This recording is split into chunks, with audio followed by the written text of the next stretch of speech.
Hi నమస్తే, welcome to KK news. Telangana ప్రజలారా అందరు నమస్తే. ఈ రోజు సమస్య ఏంటంటే ఒక తోటి జర్నలిస్ట్కు అన్యాయం జరిగిందని బండా నరసింహ కేకే న్యూస్ స్టూడియోకి వచ్చి జరిగింది. ఆయనకి ఏమైనా జరిగింది, ఏమైంది అనేది మనం ఈరోజు మన స్టూడియోకి వచ్చింది కాబట్టి శూన్యంగా అడిగి తెలుసుకుందాం. ప్లాట్ విషయంలో గొడవ అవుతుందట. మరి బోడుప్పల్ మన 12 డివిజన్ ఉంటాడు. మరి ఫ్లాట్ విషయం వచ్చే వరకు 13 డివిజన్. అసలు ఏం జరిగింది, అసలు ఏమవుతుంది, ఆడ కట్టినా కూడా కూలగొట్టిరు అని ఎంఆర్ఓ కూడా కూలగొట్టిందని సమాచారం వచ్చింది. మరి ఎందుకు కూలగొట్టరు, దేనికోసం కూలగొట్టరు, ఆయన దగ్గర ఏం పేపర్స్ ఉన్నాయి, ఏం ఎవరిస్తుంది అనేది ఆయన ద్వారా మనం తీసుకున్నాం. నమస్తే అన్న, రండి.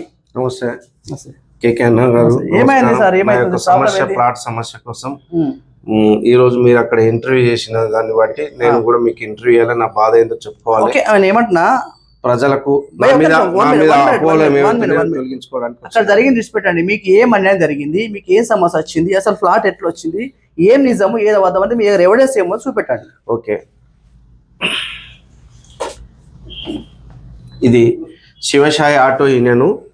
ఆటో యూనియన్ లో నేను ఆర్గనైజ్ సెక్రటరీ చేసిన. మా ఆటో యూనియన్ ప్రెసిడెంట్ మాకు అప్పుడు ఎంపీటీసీ ఉండే ఆ పెద్ద మనిషి మాకు 86 మందికి పట్టాలు రాసిండు. 86 మందికి పట్టాలు రాసిండు auto union president. Okay, president రాస్తే ఇందులో మాకు వచ్చినాయి 48 పట్టాలు వచ్చినాయి. 48 పట్టాలో నా పేరు ఉంది, నా భార్య పేరు, నా పేరు మీద పట్టా ఉంది. బండా లక్ష్మి నరసింహ. అంటే ఇప్పుడు దీని ఒరిజినల్ పట్టా ఉందా? ఇది రికార్డు బట్టి ఆ రోజు ఇప్పుడు మీకు మీ భార్య పేరు మీద ఉంది కదా, వచ్చినప్పుడు ఈ ఏదైతే రాసుకున్నారు చేత రాసారు, ఎవరు రాశారు? ఇది పెద్ద మనిషి మా ప్రెసిడెంట్ రాసి అప్పుడున్న పటవారి సీతారెడ్డికి అప్పచెప్పిడు. మా ఆటో డ్రైవర్లు లేని వాళ్ళు అని చెప్పి ఇప్పించిండు. ఆయన ఎంపీడీసీ ఉండే ఆయన ఆధ్వర్యంలో మాకు పట్టాలు వచ్చినాయి. 86 మందికి 46 పట్టాలు వచ్చినాయి. 46 మందిలో నేను ఒక నెంబర్ని, నా నెంబర్ ఉన్నది, నా భార్య పేరు మీద పట్టా వచ్చింది. పట్ట చూపిస్తా. ఒక తోటి రిపోర్టర్కు అన్యాయం జరుగుడు అనేది కూడా అది కూడా ఆలోచించే విషయం. మరి వాస్తవానికి నిజాలు ఏందో మనకు తెలియదు. కాకపోతే మనం ఒకసారి అందుకే నాకు ఫోన్ చేస్తే లైవ్ లో మాట్లాడదాం రండి అని చెప్పిన. అందుకే ఈరోజు అన్న మనకు పేపర్లు పడుతూ రావడం జరిగింది. మనము అసలు ఎంతవరకు నిజం అనేది మనం కూడా శూన్యంగా తెలియదు మనకు ఏందనేది. సో కాబట్టి దానిపైన పేపర్స్ ఏమున్నా కానీ చూపెట్టమని చెప్తున్నాము. ఇది ఒరిజినల్ అన్న, ఒరిజినల్ లేదా? ఒరిజినల్ ఉంది కానీ ఇది ఫ్లాట్ నెంబర్ అన్న 115 ఫ్లాట్ నెంబర్ 63/60. ఇది పట్టా బండా నరసింహ వాళ్ళ వైఫ్ ఆమె పేరు మీద ఉన్న పట్టా. ఈ పట్ట ఏదైతే 115 నంబర్ ఫ్లాట్ ఏదైతే ఉన్నదో సర్వే నెంబర్ కూడా 63/1 హెచ్ఎండి కూడా లేవట్టు. సరే, మరి ఈ విషయంలో ఎందుకు కూలగొడుతురు, ఎందుకు ఈయన మీద కక్ష కట్టారు అనేది మరి అర్థమవుతలేదు. ఆయన ద్వారా మనం తెలుసుకుందాం. ఇది ఒరిజినల్ పట్టా. ఇన్ని రోజులు పట్టా అని చూపెట్టలేదు. ఈ రోజు మన స్టూడియోకి వచ్చి బండా నరసింహ గారు వాళ్ళ మిస్సెస్ పేరు ఉన్న ఒరిజినల్ పట్టా మనకు జరుగుతుంది. సో ఇది విషయం చూపించాను, అందరికి కూడా చూపించాను, పిటిషన్లు ఇచ్చాను. ఇగో ఇది హెచ్ఎండిఏ కూడా లేవట్టు.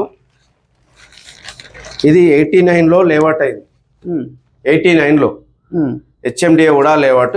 89లో లేవట్ అయితే ఇక్కడికి వెళ్ళి ఈ గీత ఉంది కదా, ఈ గీత ఉంది కదా, ఇందులో కోటర్సులు కట్టించారు. అప్పట్లో సిటీ వాళ్ళకు కోటర్సులు కట్టించారు. ఏది గుడ్డి వాళ్ళకు, చోటి వాళ్ళకు కోటర్సులు ఉండే. ఈ మిగతా వాళ్ళే రిక్షా వాళ్ళకి ఇచ్చారు. తర్వాత ఇది బోడుపల్లి విలేజ్ వాళ్ళకు ఇక్కడ కొన్ని ఇచ్చారు. ఇక్కడ బోడుపల్లి విలేజ్ వాళ్ళ తరఫున నాకు ఆటో యూనియన్ లో వచ్చిన పట్టా ఇగో హెచ్ఎండిఏ స్టాంపు తోటి నేను ఏది హెచ్ఎండిఏకు లెటర్ పెట్టుకుంటే ఇది 113, 113, 114, 115, 116, 117, 118. ఓకే, నీకు ఇంకో అంటే ఇళ్ళకెళ్ళ రోడ్ పోయింది ఇప్పుడు మీకు. ఇళ్ళకెళ్ళ రోడ్ పోయి ప్రాబ్లం వచ్చింది. ఎక్కడ మీకు ప్లాట్ ఇచ్చారట మరి? ఇవ్వలేదు. ఇది 60 ఫీట్ల, ఇది 40 ఫీట్ల రోడ్. దీని పక్క చెట్ల కంపెనీ. ఇది ఫస్ట్ రోడ్ వస్తుంది. సెకండ్ రోడ్ కు ప్లాట్లు అడ్డం ఉంటాయి.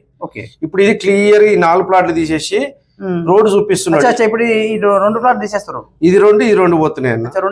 4 ప్లాట్లు పోతున్నాయి. ఇది డమ్మి అయిపోయింది. వీళ్ళు నష్టపోతారు కదా మరి? వీళ్ళు ఎవరు తెలియదు. నేను ఒక్కరి నాది ఉంది అని నెంబర్ ఉంది అని. ఈ రోడ్డు డమ్మి అయిపోయింది, ఈ రోడ్డు డమ్మి అయిపోయింది, ఈ రోడ్డు డమ్మి అయిపోయింది. ఇలా 10 ఫీట్లే. నేను చెప్తా పడ్డాను. ఇప్పుడు మీకు ఫ్లాట్ పోతే ఫ్లాట్ ఇచ్చిరా అని సమాచారం వచ్చింది. తప్పుడు మాట. నిన్ననే నాతో మాట్లాడారు కూడా. అది ప్రూఫ్ చేయాలి కదా. మీరు కూడా అన్నారు కదా. ఏది చెప్తాను, నిన్న ఇచ్చింది కాదు అది. ఇగో నేను హెచ్ఎండిఏ వాళ్ళకు కూడా పిటిషన్ పెట్టుకుంటే ఈ లేఅవుట్ ఇచ్చారు, ఓకే పర్వాలేదు. నా నేను ప్లాట్ ఉందని. మీరు పేపర్స్ అన్ని ఒకసారి వీటికి ఏమేమి ఇక్కడ ఇవ్వండి, ఇట్లా కాదు. ఇది 18లో తహసీల్దార్కి ఇచ్చాను, 18లో కమిషనర్కి ఇచ్చిన, నా దాంట్లోకి వెళ్ళి రోడ్ వేయద్దు డ్రైనేజ్ వేయద్దు. అప్పుడు ఉన్న ఉపేందర్ రెడ్డి వేయకుండా ఆపేశాడు, వేయకుండా ఆపేశాడు. అప్పంచలి ప్రతి సంవత్సరానికి 2 సార్లు ఒకసారి పిటిషన్లు పెట్టుకుంటా ఈ రోజు వరకు కూడా పిటిషన్లు ఇచ్చుకుంటూ వచ్చాను. ఇది పిటిషన్ ఎస్, ఎంఆర్ఓకు కమిషనర్లకు ఎప్పుడు రోడ్డు వేయాలని ప్రయత్నించినా అప్పుడు నేను పిటిషన్ ఇచ్చి ఆపుకుంటూ వచ్చాను. దాదాపు ఇప్పటికి 8 మంది కమిషనర్. ఇవన్నీ చెప్తారు. ఓకే, నిన్న మేము దగ్గరకు వచ్చినప్పుడు ఒకటి మీరు డబుల్ బెడ్రూమ్ బ్యాక్ సైడ్ కట్టారు కదా, Yes. ఆ రోడ్డు పోతే ఈ రోడ్డుకి ఇచ్చారని చెప్పి అది నిన్నటి వరకు సమస్య ఏమంటే ఇప్పుడున్న మేయర్, ఇప్పుడున్న కాంగ్రెస్ గవర్నమెంట్ అధికారులు, ఇప్పుడు కార్పొరేటర్లు ఎవరైతే ఉన్నారో అది రోడ్డుకు వెనక మంది ఇంకొక 6 ఇండ్లు ఉన్నాయి, 6 ఇండ్లకు డిస్టర్బ్ అవుతుంది, అవన్నీ రోడ్డు డమ్మేయింది కాబట్టి నువ్వు ఒక్కనే పోరాటం చేస్తున్నావు కదా, నీకు వేరే దగ్గర చూపిస్తాము, ఇది ఇడిచిపెట్టు రోడ్ వేసుకుంటామని చెప్పి నన్ను పిలిచి పెద్ద మనుషులు అడిగారు. కార్పొరేటర్లు ప్లస్ మేయరు, మన వజ్రేష్ యాదవ్ అన్న, వీళ్ళందరూ పిలిచి మొన్న సండే రోజు పిలిచి మాట్లాడారు. వాళ్ళందరూ అక్కడికి వెళ్ళి ఫిజికల్గా చూస్తే అక్కడ లేఅవుట్ ఉన్నట్టు అక్కడ లేదు, ప్లాట్ రోడ్ అయిపోయింది. ఫిజికల్ అక్కడ కట్టుకోమని అన్నారు. ఎవరు కట్టుకోమన్నారు? ఏ పేద కట్టుకోమన్నాడు? ఎక్కడ? ఒక డబుల్ బెడ్రూమ్ వెనుక చర్చి పక్కకు అందరు పెద్ద మనుషులు పేర్లు. అంటే మీకు ఇచ్చినట్టు ఏమన్నా రాతపోతాలు ఏమీ లేదు, అట్లా మాట సాయం చేశారు. మాట సాయం అక్కడ కట్టకపోయి నీకు తెలుసు అక్కడ లేవాటి మొత్తం కడికి నెంబర్లు వేసిన వ్యక్తి నేనే. రామచంద్ర సారు నెంబర్లు రాసేది సార్, ఆయన ఇక్కడ స్కూల్ టీచర్ ఉండే, ఆయన నెంబర్లు వేసేది, నేను పెయింట్ వేసేది వైట్ పెయింట్. ఆ కడిలకు అప్పటి నుంచి ఏది ఎక్కడ అనేది నాకు బాగా తెలుస్తుంది. అక్కడనే ఉండే నేను పెరిగినాను కాబట్టి నాకు అంత తెలుసు. అయితే ఆ విషయంలో ఏం చేసిరంటే నీకు తెలియని ప్లాట్లు ఏం తెలివై, నువ్వు అక్కడ ఎక్కడ నీకు నచ్చుతావు అక్కడ కట్టుకో, మేము మద్దతు చేస్తాం, ఎంఆర్ఓ రాకుండా చేస్తాం, ఎవరు రాకుండా చేస్తాం. యాదగిరి కూడా సంబంధించారు, యాదగిరి ప్లాన్ తెరు పోకు అని పెద్ద మనుషులు అందరు చెప్పారు. యాదగిరి అంటే ఎవరు? కార్పొరేటర్ భర్త. ఓకే, ఆయనకు చెప్పారు ఇన్ని దినాలు మీరు గొడవ పెట్టుకోరు, ఆయన రోడ్ కావాలని నువ్వు ప్లాట్ కావాలని గొడవ పెట్టుకోరు, 10 ఏళ్ళు అవుతుంది మీరు గొడవ వాటి, ఇప్పుడు మా పరిష్కారం చేస్తాం, పరిష్కారానికి నువ్వు ఒక స్టెప్ వెనుకకే ఆయన కూడా ఒక స్టెప్ వెనుకకేస్తారంటే ఓకే అనుకున్నాం. సరే అన్న, ఇవన్నీ ప్లాట్ చూపి ఎంఆర్ఓ ఏమంటుంది మరి? ఇప్పుడు వాస్తవానికి మీకు పట్టా ఉంది, ఇప్పుడు 1999 వచ్చింది మీకు. ఓకే, 1999 మీకు పట్టా వచ్చింది, ఒరిజినల్ పట్టా. ఇది తయారైంది. ఓకే అన్న, ఒక నిమిషం ఆగండి. వచ్చినప్పుడు ఇక్కడ ఎంఆర్ఓ కూడా సపోర్ట్ ఇవ్వాలిగా మీకు. ఓకే, ఎంఆర్ఓ అని ఇక్కడ కమిషనర్ కానీ, మేయర్ కానీ, డిప్యూటీ మేయర్ కానీ, అంతమంది బీఆర్ఎస్ గవర్నమెంట్ ఉన్నప్పుడు కానీ, ఇప్పుడు కాంగ్రెస్ గవర్నమెంట్ కానీ, ఇవన్నీ ఉన్నాక ఎందుకు మిమ్మల్ని ఇబ్బంది పెడుతున్నారు? ఒక క్వశ్చన్ కి ఇస్తా. ఇది 89లో పట్టా తయారైంది. మాకు అప్పుడే మా ప్రెసిడెంట్ రాసిందని చెప్పాను కదా, మాకు 2003లో పట్టాలు పంచారు. అంటే 89లో తయారైనది 96లో కడిలేశారు. 96లో వేసింది 2003 దాకా కడిల నెంబర్లు ఉంటాయా సార్? ఉండే కదా. అవి ఎగిరిపోయేటవరకు మాకు కొంతమందికి ఫిజికల్ గా ప్లాట్లు ఇచ్చారు కానీ పొజిషన్ చూపించలేదు. ఓకే, ఇది ఒకటి 89 ప్రకారంగా కూడా చట్టం. ఒకటి మీకు ఇచ్చిన ఒకటి కట్టుకున్నారు మీరు. ఏది మీకు ఇంతమంది గొడవ అయినప్పుడు ఇక్కడ కట్టుకున్నారు, అది మీరు కొన్నారా? కొనుక్కున్నది, అది కొనుక్కుని కట్టుకున్నారా? అది కొనుక్కున్న ప్లాట్. అది అదేమో 26 సర్వే నెంబర్ వస్తుంది, 63/26 38 వరకు వస్తుంది ఆ సర్వే. ఇప్పుడు అది కొనుక్కొని కట్టుకున్నా. ఇప్పుడు ఇది నడుస్తుంది, ఇది పంచాయతీ నడుస్తుంది. ఈ పంచాయతీకి గత 8 సంవత్సరాలు 18 నుంచి పిటిషన్ పెట్టుకుంటా, ఈ మున్సిపల్ అయిన కాడికెళ్ళి పిటిషన్ పెట్టుకుంటా, రోడ్ వేయకుండా ఆపుకుంటా. ఓకే భయ్, ఇప్పుడు నిన్న మీరు కట్టింది గొల కొట్టిర్రు, మీరు ఎంఆర్ఓకి చూపిస్తే ఏమంటుంది?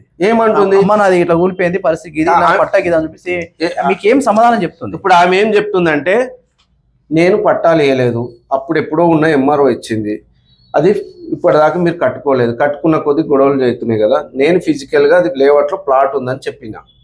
ఆమె కూడా SC/ST కేసు పెట్టిండు ఆయన, ఇది నాకు రోడ్డు డిస్టర్బ్ చేస్తుండని దానగల యాదగిరి నా మీద కేసు వేసిండు. ఎందుకు? నా మీద నాకు సపోర్ట్ చేసిన వాళ్ళ మీద కూడా కేసు వేసిండు. కేసు వేస్తే ఆ కేసు కూడా ఆమె ఎంక్వైరీ ఆమె చేయాలి కదా, ఆమె చూసి ఫిజికల్ గా నాకు అక్కడ ప్లాట్ కానొస్తుంది కాబట్టి నేను ఏం రాసానని చెప్పి ఆ ఫైల్ అక్కడ పెట్టేసింది. ఆమె ఒక సాయం చేసింది. ఇప్పుడు బండా నరసింహ జర్నలిస్ట్ కు వాళ్ళ మిస్సెస్ పేరు మీద ప్లాట్ ఉంది అనే ఏదైతే విషయం మీకు ఎవరన్నా ఇది నిజమే అని చెప్పడున్నారా? మీరు ఒక్కరే మాట్లాడుతారు, మీతో మీకు ఇప్పుడు నిజం అని చెప్పిన నిజం అని చెప్పిన అఖిలపక్షము అధ్యక్షుడు ఉన్నాడు, వాళ్ళ సంఘం ఉన్నది, వాళ్ళందరూ ఆ పొజిషన్కి వచ్చి చూసారు, లేఅవుట్ ప్రకారంగా ప్లాట్ ఉంది కాబట్టి ఆగిర్రు, ఇంతమంది కమిషనర్ రోడ్ వేయలేదు అంటే ఆయన నిజం అని చెప్పారు. దాని అర్థం అదే కదా సార్. ఫోన్ చేస్తే మాట్లాడతారా? అవును బండా నరసింహది అంటారా? ఎవరు అంటారు? చేయండి సార్ ఫోన్. ఇది అంటే ఒక తోటి రిపోర్టర్కు ప్రాబ్లం వస్తే అన్నా. ఎన్ని కష్టాలు అనేది మామూలుగా. ఇప్పుడు ఇంటర్వ్యూ అవుతుంది, నీదే ఫోన్ చేసిన, నీవు నాకు చేసినావు. ఓకే. హలో, నమస్కారం. నమస్తే అనే కేకేఎస్ రిపోర్టర్నే. చెప్పండి. అది మన కేకేఎస్ స్టూడియోకి వచ్చిండు బండా నరసింహ జర్నలిస్టు. ఏంది ఇది నిజమేనా? మరి ఇదంతా ఇప్పుడు ప్లాట్ ఏంది, ఆ రోడ్ మీద ప్లాట్ ఏంది, ఇదంతా నిజమేనా? అన్యాయం జరిగింది నిజమేనా? ఆయన లేఅవుట్ ప్రకారం అనేది ప్లాట్ అక్కడ. మీ పేరేం పేరు? Good name? లక్ష్మయ్య, ఏనుగు లక్ష్మయ్య, బీజేపీ. ఓకే, చెప్పండి. అంటే మేము బీజేపీ వాళ్ళము, అగ్రపక్ష కమిటీ వాళ్ళము అందరూ అప్పుడు ప్లాట్ ఇది నది ప్లాట్ లేఅవుట్ లో ప్లాట్ ఉంది అని చెప్పాము. చెప్తే లేఅవుట్ ప్రకారం అందరూ పోయి ఇన్స్పెక్షన్ చేస్తే లేఅవుట్ లో ఉన్నది ప్లాట్. అయితే వాళ్ళు లేఅవుట్ చేంజ్ చేసేసి రోడ్ అని చెప్పేసి రోడ్ వేసుకుంటే ఆపేసారు. అప్పుడు మేము కూడా పోయి చూస్తే అది కరెక్ట్ ప్లాట్ లేఅవుట్ ఉన్నది అని చెప్పినాం. అంటే నిజమేనా మరి బండా నరసింహ ప్లాట్ నిజమేనా? అది లేఅవుట్ ప్రకారం ఒక ప్లాట్ ఉన్నది కరెక్ట్. మరి కరెక్ట్ ఉన్నాక ఇప్పుడు 115 ఆయన ఫ్లాట్, మరి ఎందుకని మరి కమిషనర్ గానీ ఇప్పుడున్న నాయకులు గానీ ఎంఆర్ఓ ఎందుకు పట్టించుకుంటారు, ఎందుకు లైట్ తీసుకుంటారు అన్న? మరి లేఅవుట్ మార్చి చెప్పి వేసిరమ్మా. అంటే ఇదైతే నిజమే. నిజమే.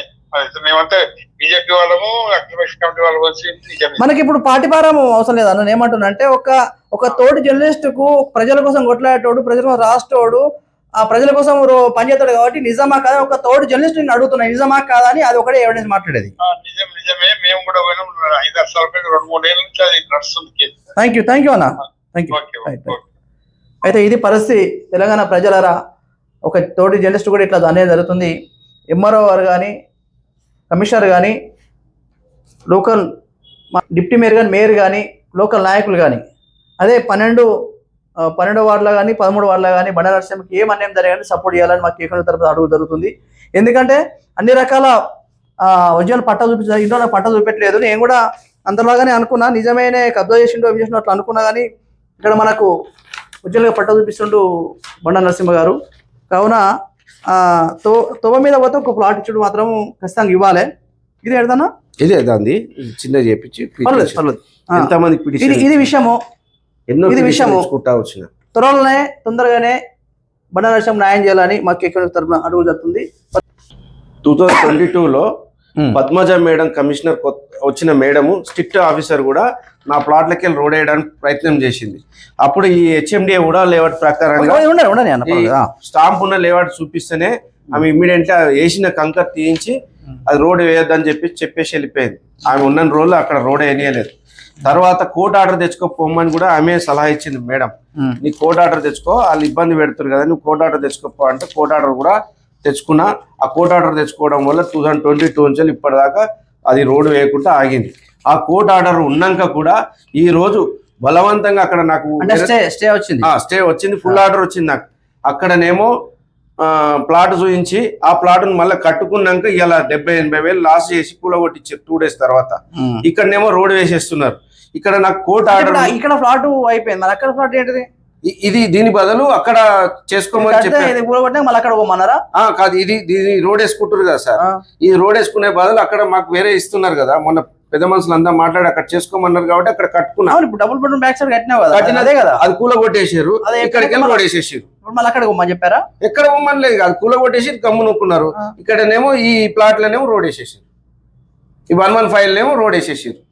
ఇట్లా ఇబ్బంది పెడుతుంది. ఇప్పుడు ఈ ప్లాట్ ఒకటే ప్లాట్ కదా భయ్యా? ఒక్కటేనా? 115 నంబర్ అనేది ఒకటే ప్లాట్ ఉంది. ఈ డబుల్ బెడ్రూమ్ పక్క పడ్డదా? ఇప్పుడు ఇది ఈ డబుల్ బెడ్రూమ్ కాదు, ఈ రోడ్ లేవట్ ఎట్లా వచ్చింది? డబుల్ బెడ్రూమ్ పక్క పడ్డది. ఇది దీనికి రోడ్ కింద తీసుకున్నారు కాబట్టి అది ఇచ్చిరా, అది చేసుకోమని చెప్పారు. అర్థమైందా అన్న? ఇది విషయం. ఏదేమైనా కానీ బండా నరసింహ గారికి ఆల్రెడీ కోర్టు స్టే ఉంది. ఇక్కడ కోర్టు స్టే అన్నప్పుడు కోర్టుని చిన్న విషయం అనుకోవద్దు. కోర్టు అంటే హైకోర్టు స్టే అంటారు. కావున దీన్ని మనం లైట్గా తీసుకోవద్దు. బండా నరసింహకు న్యాయం జరగాలని మేము కోరుకుంటున్నాము ఖచ్చితంగా. ఎందుకంటే ఇప్పుడు ఏదైతే ఫ్లాట్ ఉందో 115లో ఆ రోడ్డు మీద ఫ్లాట్ రోడ్ వేస్తుంటే శిశురుడు ఆ ఫ్లాట్ వేయనందుకు వేరే కాడ బండా నరసింహకు ఫ్లాట్ చూపెట్టారు. ఆ ఫ్లాట్ కూడా దక్కకుండా అయిపోతుంది. ఈరోజు అంత అన్యాయం జరుగుతుందని మనకు క్లియర్గా అర్థమైపోతుంది. ఇది పరిస్థితి, కోర్టు స్టేట్ ఇది. ఓకే, గౌతమ్ నగర్ ప్రజలకు నమస్కారం. నా మీద అంత కక్షపూరితంగా మీరు ఎవరో పెద్ద మనిషి చెప్పినందుకు, ఆ పెద్ద మనిషికి నాకు పడనందుకు, ఆ పెద్ద మనిషి చెప్పడం వల్ల ప్రజలంతా అయోమయంలో ఉండి మీకు రోడ్డు రావడం లేదని నన్ను రకరకాల ఉద్దేశంతో మాట్లాడుతున్నారు. అది మీకు కరెక్ట్ కాదు. ప్రజలందరి మీద నేను కోర్టుకు వెళ్ళలేను, మీ అందరినీ డిస్టర్బ్ చేయలేను. మీకు తెలిసో తెలియక మాట్లాడుతున్నారు. నేను ఒక రిపోర్టర్ని, ప్రజల కోసమే నేను రాయడం జరుగుతుంది. ప్రజలకు ఒక హాస్పిటల్ కట్టాలని, ప్రభుత్వ ఆసుపత్రి కట్టాలని నేను ఎన్నో రోజుల నుంచి పోరాటం చేసి నా 2 ఇండ్లు కూడా పొడగొట్టుకున్నాను. ఈ రోజు అదే రోడ్డు వేస్తున్న కంకర్ని ఆపి అదే కంకర్ తీసుకొచ్చి ఈ రోజు నా ప్లాట్లో వేసి అంటే భయ్య ఇప్పుడు వాటి పోగానే ఏమైంది సమస్య అంటే, మాకు రోడ్ అంతా శాంక్షన్ అయింది, బండ నరసింహ జర్నలిస్ట్ గారు ముందట బేస్మెంట్ కడితే బేస్మెంట్ ఫోటో తీసి దీన్ని కూడా మాకు కాకుండా ఇస్తున్నారని ఒక అంటే తెలుసన్నారా తెలియకన్నారా తెలియదు. తర్వాత మాత్రం మిమ్మల్ని అన్న ప్లీజ్ అన్న మీరే సాయం చేయాలి కూడా మళ్ళీ మీరు లైవ్ లో కూడా మాట్లాడినా మీ ముందర కూడా మీరు ప్రెస్ మీట్ మీకు మీడియా ముందు ఇంటర్వ్యూ కాకముందు కూడా కొంతమంది వాళ్ళను ఎగపోసి చెప్పారు, బండ నరసింహ పేరు చెప్పారు, బండ నరసింహ పేరు చెప్పండి. అందులో కూడా మా బంధువులు ఉన్నారు, వాళ్ళు కూడా మాకు చెప్పారు. తర్వాత మామ నిన్ను ఇట్లా కావాల్సుకొని ఆడ చెప్పమన్నట్టు చెప్తున్నారు అంతే తప్ప నీ మీద ఎలాంటి అభిప్రాయం కూడా లేదు. కొంతమంది ఆడవాళ్ళు అటు ఇటు మాట్లాడుతున్నారు కానీ మీతో అందరికి కూడా ఏదో భయ్యా న్యాయమే జరుగుతుంది. అది ఇలా అంటారు కదా రేపు న్యాయం అవుతుంది, అట్లా అనుకోవద్దు. నేను ప్రజలకు కూడా చెప్తున్నా, నేను మీకు నాకు ఎలాంటి గొడవ లేదు. నాకున్న సమస్య కాడ ఆడ నేను ప్లాట్ కాడ గొడవ పెట్టుకున్నా కాబట్టి వాళ్ళతో సమస్య ఉంది. నేను ఈ ప్లాట్కు రోడ్డుకు అడ్డం వస్తే ఆ ప్లాట్కు రోడ్డుకు అడ్డం వచ్చిందని మాట మార్చి నన్ను డైవర్ట్ చేసి వాళ్ళని ప్రజలందరూ డైవర్ట్ చేసి నన్ను తిట్టిపోయడం జరుగుతుంది. ఆ పెద్ద మనిషికి త్వరలో భగవంతుడు చెప్తాడు, నేను చెప్పాను, ఆ భగవంతుడే చూసుకుంటాడు. నేను ఇప్పటికి ఎన్ని నిబంధనలు వేసినా తట్టుకుంటూ వచ్చినా, ఎన్ని కేసులు వేసినా గెలుచుకుంటూ వచ్చినా, ఇప్పుడు కూడా ప్రజలు ఆలోచన చేస్తారు. 4 రోజులు అయినాక అది నిజం ఎవరు అబద్ధం ఎవరు అనేది తేలుతుంది. ఇప్పుడు ఆ కంకర్ ఎన్ని రోజులు పోసి ఆ కంకర్ తీసుకొచ్చి ఈ రోజు నా ప్లాట్ లో పోయడం ఏంది, మళ్ళీ అక్కడ ప్రజలు ఎగేయడం ఏంది, చెప్పుతున్నాడు కొట్టు. ఇప్పుడు నా 1 ఫ్లైట్ కాడ మొత్తం ఫ్లాట్ కాడ వేసి రోడ్ వేస్తాను, రోడ్ పైన అవి కూడా వీడియోలు తీసి మీకు పెట్టాను. అవి కూడా ఒకసారి చూడండి. వీడియోలు తీసి మా బాబులు పోయి, నేనేమో ఒక హైకోర్టు పోవడానికి పోవడం వల్ల మా బాబులను పంపించిన తీసారు. థ్యాంక్ యూ అన్న, వెల్కమ్. థ్యాంక్ యూ అన్న, నాకు సాయం చేసినందుకు కేకే న్యూస్ కు ధన్యవాదాలు. Thank you. ప్రతి ఒక్క లైక్ షేర్ చేయండి కేకే ఛానల్. Thank you.